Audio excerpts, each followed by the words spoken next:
Good morning, class 10th. In our last turn, I told you about the heterotrophic mode of nutrition. I told you about the digestive system and the digestive system of human being, the function of different parts, and mostly I was concerned about the heterotrophic type mode of nutrition. Now, today I thought that I must start with another mode of nutrition which is known as autotrophic mode of nutrition.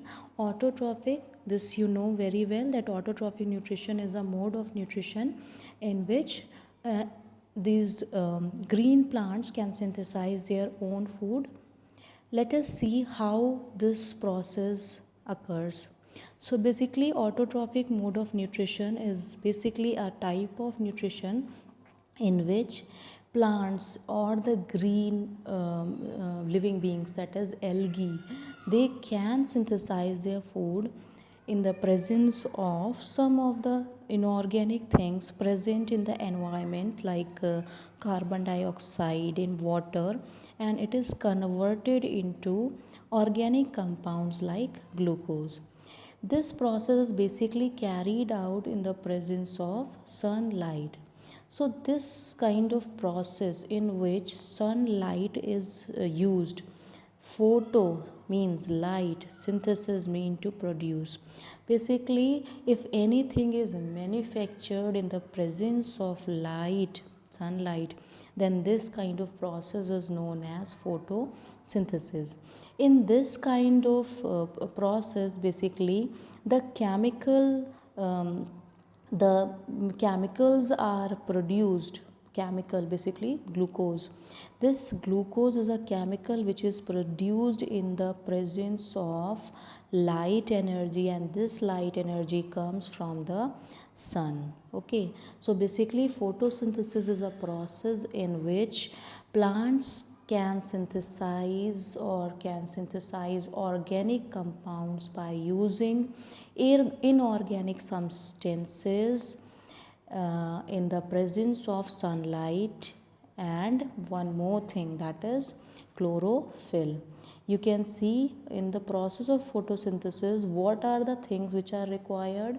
Sunlight should be there, carbon dioxide should be there, water should be there, and by using these things, this is basically used by the leaves, and leaves have one thing which is known as chlorophyll. It is a green pigment. So by using this green pigment which is known as chlorophyll, these plant can convert these three things, sunlight, carbon dioxide and water. By using sunlight, this carbon dioxide and water can be converted into sugar and oxygen gas, which is released from the leaves only. Okay, so in the process of photosynthesis, these many things you will find. These the things which are required are water and carbon dioxide. Okay, so these are the reactants of the reaction, and because the environmental conditions which are required, these are sunlight and the chlorophyll. And what are the products of photosynthesis? That is sugars and oxygen. Okay, so let us see the reaction of photosynthesis. This is a complete reaction of photosynthesis which I just discussed with you. Carbon dioxide, that is CO2, when mixes or when it combines with water, H2O, in the presence of sunlight and chlorophyll. It is not written here, that's why I am writing here.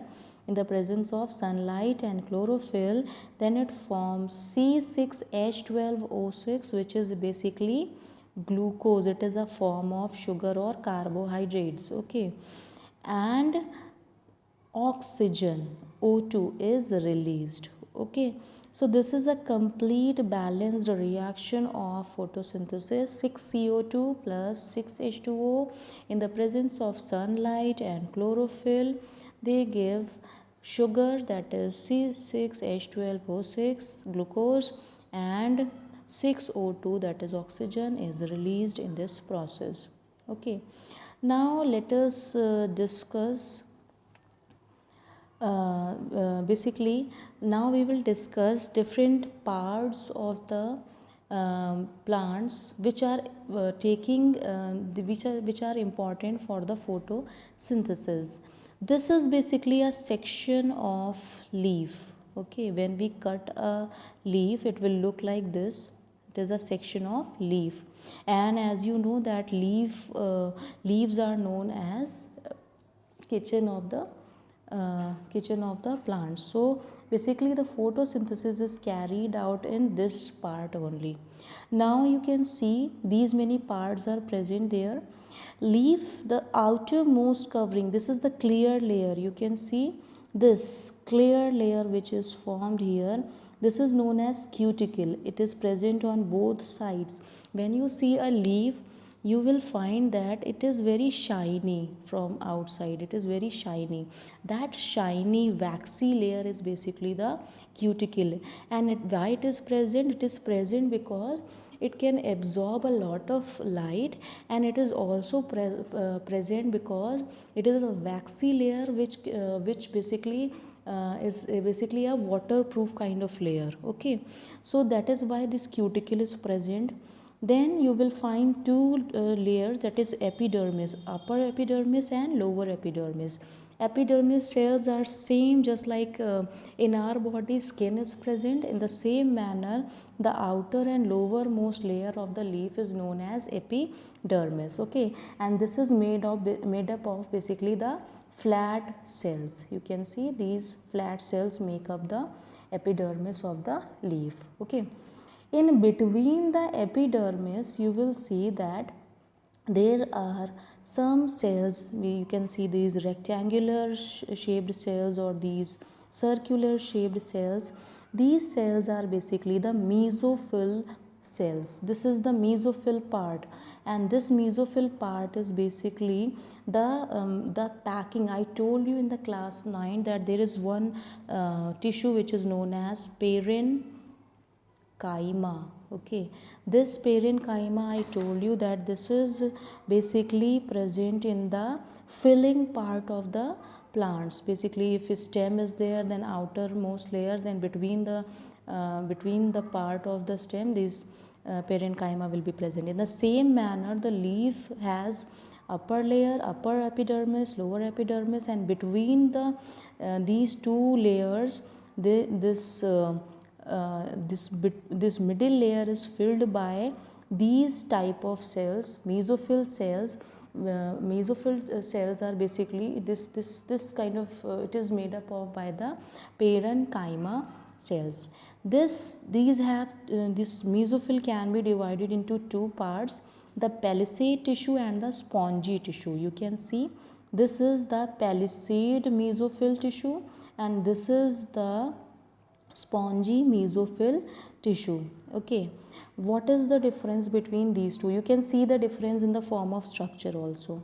These cells you can see, these are means closely packed, and these are rectangular in shape. Okay, this is the difference. This is the palisade tissue, palisade mesophyll tissue, and this is spongy one. They have some air spaces in them. You can see these are circular in shape, and they have some air spaces. Okay, so mostly the chlorophyll is present in this layer because in the upper layer the sunlight falls. So by cuticle it goes down to this palisade tissue where the chloroplast is present, and these chloroplast tissues absorb the sunlight in the maximum amount. Okay, that is why this palisade tissue is having a lot many chlorophyll.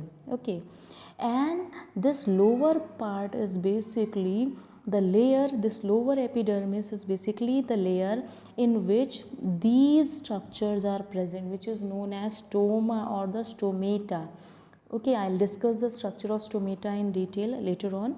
These stomata basically help in taking the carbon dioxide from the air.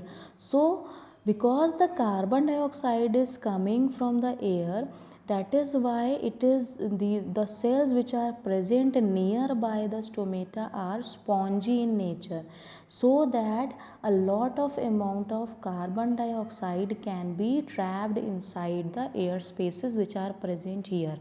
Okay, so basically that is the difference between palisade and spongy. Palisade tissue help in, basically these are mostly responsible for photosynthesis, and these are mostly responsible for the absorption of carbon dioxide and releasing the oxygen. Oxygen is also released from this part only. Okay, so basically the gaseous exchange occurs in the spongy part, and the photosynthesis occurs mostly, the means all the photosynthetic part occurs in the palisade tissue. But you cannot say that spongy tissue doesn't have chlorophyll. These also have chloroplast, but they have it in a less amount. So mostly these perform photosynthesis, and these perform the process of gaseous exchange. Now you can see that these have all the cellular contents, like nucleus is present, vacuole is present, cell wall is present, cytoplasm is present, and chloroplast, and inside the chloroplast that chlorophyll is present. Now let us discuss the structure of chloroplast. This you have studied in class 9th. It is just a revision. For the revision's sake, I'm just giving you an overview again.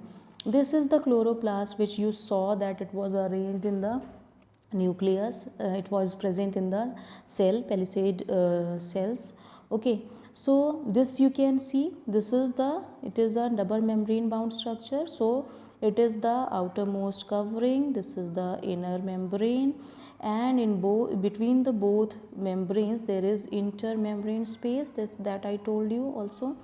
Okay, and this inside the these membranes there are some such kind of structures, and these structures are known as granum, stack of thylakoids. Thylakoids, as I told you, the single structure is known as thylakoid. Okay, so this thylakoid is basically the site of photosynthesis. Okay, inside the this chloroplast there is a fluid which is called stroma. Okay, and these thylakoids are connected to each other by some kind of structures, some this you can say them, some filament like structures, some thread like structures. These are known as lamella. Okay, and this inside the, if you cut this part, then you will find that it has some vacant spaces inside that is known as lumen of thylakoid. Lumen means anything which is having a vacant space. Inside this vacant space, that chlorophyll is present. Okay, chlorophyll pigment is present inside the lumen, you can say. Okay, so this is the structure of chloroplast, which you know already, but I just thought that I must recap it again. Let us see. Okay, this is the this is the chloroplast, and its function is photosynthesis. Why? Because chlorophyll is basically present in the thylakoid region. Okay, now let us discuss the function of stomata also. This is very important thing because sunlight is absorbed by the chloroplast, and carbon dioxide, means gaseous exchange, basically occurs by the stomata. Let us see how these function. Stomata, the structure I already showed you here. Let me show you again here. This is stomata. Okay, if we enlarge this structure, then it will look like this. Okay, so how these are made up of? These structures are basically made up of guard cells. This is the guard cell, you can see. These are two guard cells which basically cover this region. This opening is basically known as stoma. Okay, and it has all these structures. These cells have all these structures like nucleus, vacuole, cell wall, and chloroplast. Okay, so how this functions, let me tell you that when water and minerals, some minerals like calcium, okay, potassium, okay, these kinds of minerals when comes into this these cells are known as guard cells. When this water and minerals these reach to the cells, you can see that this wall, this outermost wall of guard cell is thin, while the innermost wall is very thick. So what happens when water and minerals these fill inside these cells by diffusion? When these are absorbed by the guard cells, then what happens that these vacuoles enlarge in the size and they start pushing the cells towards the outer means towards this region, towards the thinmost part. When the vacuoles push it towards this direction, when these are swelled up, so in this manner the stomata or the stoma opens, because it is pushing in this way. That is why the stoma opens and oxygen is released and carbon dioxide is absorbed. So this is the thing.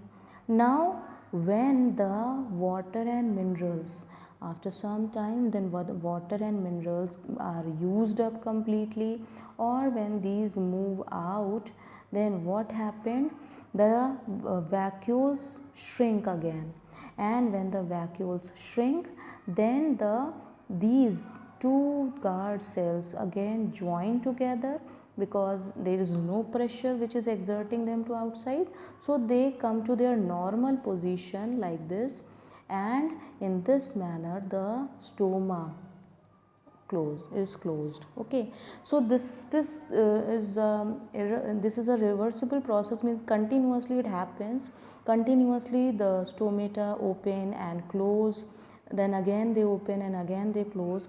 In this manner the gases are exchanged. Okay, so today I only told you about different structures which are needed for the photosynthesis. Okay, I told you different conditions which are required for the photosynthesis. In our next lecture I'll discuss with you the complete process of photosynthesis, how it occurs and what are different reactions which are carried out during the photosynthesis. Till then you can do your homework based on today's lecture, and if you have any query you can ask me during the class only. Thank you, class.